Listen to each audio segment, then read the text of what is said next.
আসসালামু আলাইকুম, কেমন আছেন? দেখেন তো, কাজে আসছি। নামটা কি? মোহাম্মেদ।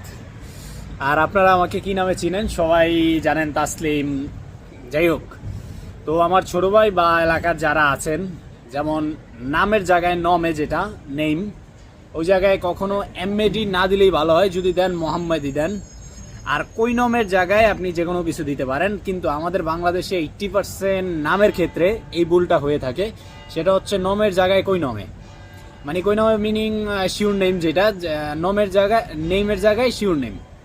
ঠিক আছে, তো শিওর নেমের জায়গায় আপনার বংশের যে নামটা আছে ওই নামটা দিবেন। পৃথিবীর প্রত্যেকটা দেশে, শুধু বাংলাদেশ বাদে, পৃথিবীর বেশিরভাগ দেশেই আপনার মনে করেন যে এই নাম নিয়ে আমাদের বাঙালিদের খুব একটা ঝামেলায় পড়তে হয়, এবং জন্ম তারিখ নিয়ে সেই সমস্যায় আমিও আছি। যাই হোক, তো এই জন্য বলবো যে সবাই, বিশেষ করে যারা দেশের বাইরে যাওয়ার প্রিপারেশন নিচ্ছেন, পাসপোর্ট যদি করে থাকেন ওইটা চেঞ্জও করতে পারবেন 2000 টাকা দিয়ে, কিন্তু দেশের বাইরে যখন এই বিপদে পড়বেন তখন কিন্তু এই বিপদ আর আজীবনে ছাড়াইতে পারবেন না।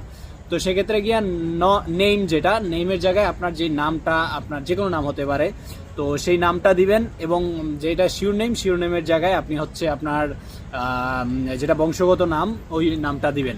সেক্ষেত্রে হচ্ছে আপনি মানে এই বিপদে, এই যে আমার নাম কিন্তু চেঞ্জ, আমাকে কেউ তাসলিম নামে চিনে না এখানে, আর কেউ বললে সবাই হা করে তাকায় থাকবো।